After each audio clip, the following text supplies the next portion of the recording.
रोशनी मध्यम होने लगी। जानवर अपनी पनाहों की तरफ लौटने लगे। हिरन तेजी से अपने ठिकानों की जानिब भागे।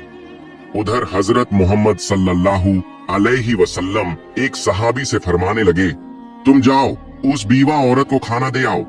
लेकिन सहाबी अभी उठने ही वाले थे कि रसूलुल्लाह सल्लल्लाहु अलैहि वसल्लम ने मुस्कुराकर फरमाया, शायद तुम्हें मालूम नहीं, फातिमा तो पहले ही निकल चुकी है।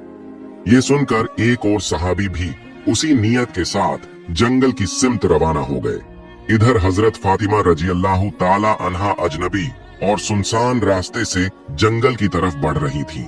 तन्हा थी, लेकिन उनके कदमों में कोई हिचकिचाहट न थी।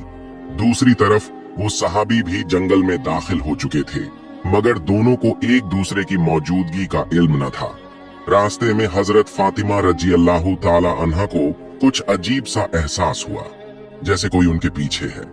जमीन तो खामोश थी, लेकिन फिजा में एक हरकत सी महसूस हो रही थी। उन्होंने रुक कर पीछे देखा तो एक शेर खामोशी से उनके पीछे पीछे आ रहा था। शेर करीब आ गया, लेकिन हजरत फातिमा रजी अल्लाह ताला अन्हा के चेहरे पर खौफ का नाम और निशान तक न था। वो अपनी जगह पर खड़ी रही और शेर की आंखों में आंखें डालकर पुरसुकून आवाज में फरमाया, ऐ जंगल के शेर, तू भी अल्लाह की मखलूका है और मैं भी। अल्लाह ने तुझे ताकत दी है, मगर मुझे इरादा दिया है। क्या तू नहीं जानता कि अल्लाह का हुक्म है कि भूखे को खाना दिया जाए, और मैं उसी काम के लिए निकली हूँ। मेरे रास्ते में मत आ, बल्कि अगर मुमकिन हो तो मेरी हिफाजत कर। उनके अल्फाज में वो यकीन और नरमी थी जो सिर्फ एक सच्चे दिल से निकलती है। शेर रुक गया, उसकी आंखों की तेजी मध्यम पड़ गई, जैसे वो हजरत फातिमा रजी अल्लाह ताला अन्हा की बात को समझ रहा हो। फातिमा रजी अल्लाह ताला अन्हा की जबान से जैसे ही ये पुरएतमीनान अल्फाज अदा हुए, एक हैरत अंगेज मंजर सामने आया। अल्लाह के हुक्म से वो शेर जो चंद लम्हे पहले खामोशी से उनकी तरफ बढ़ रहा था, यकायक रुक गया। फिर आहिस्ता आहिस्ता शेर ने अपना सर झुकाया, कदमों के पास आकर बैठ गया, अपने पंजे जमीन पर रख दिए और अपनी दुम को लंबा फैलाकर जमीन से लगा दिया। अचानक उसकी जबान खुल गई। उसने निहायत आजिजी से कहा, ऐ खातून जन्नत, जन्नत की सरदार फातिमा, मेरा सलाम कबूल फरमाइए और मेरा सलाम रहमत दो आलम हजरत मोहम्मद सल्लल्लाहु अलैहि वसल्लम तक भी पहुंचा दीजिए। मैं आपको नुकसान पहुंचाने नहीं आया, बल्कि आपकी हिफाजत के लिए हाजिर हुआ हूँ। जिस नबी को पैदा न किया जाता तो कायनात भी न बनती। हम उस मेहरबान नबी की बेटी को कैसे नुकसान पहुंचा सकते हैं? हम दरिंदे जरूर हैं, मगर हमारे दिल उस चेहरा मुबारक की एक झलक देखने के लिए तड़पते रहते हैं।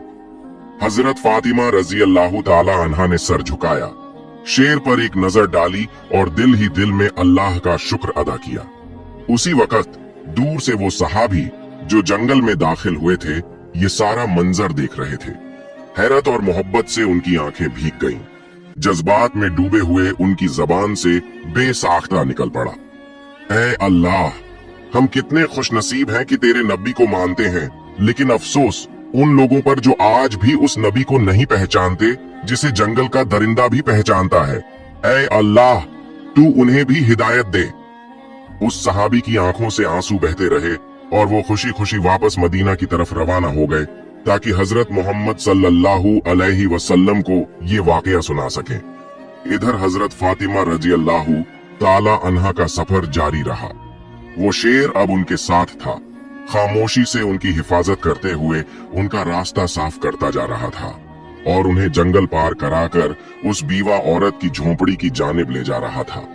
फिर हजरत फातिमा रजी अल्लाह ताला अन्हा जंगल पार करके उस बीवा औरत की झोंपड़ी के करीब पहुंच गईं। झोंपड़ी के अंदर वो बीवा अपने रब से दुआ कर रही थी, ऐ अल्लाह, अब तो 3 दिन हो गए, मेरे चूल्हे में आग नहीं जली, भूख बर्दाश्त से बाहर हो गई है। ऐ मेरे रब, तू तो रहमत का समुंदर है, तू कोई वसीला बना दे। अभी उसकी दुआ मुकम्मल भी न हुई थी कि दरवाजे पर दस्तक हुई। वो चौंक गई। दरवाजे के पीछे से उसने पूछा, कौन है? दरवाजे के बाहर से एक नरम मगर साफ और पुरयकीन आवाज आई, मैं हूँ फातिमा, हजरत मोहम्मद सल्लल्लाहु अलैहि वसल्लम की बेटी। ये सुनते ही बीवा औरत की आंखें खुल गईं।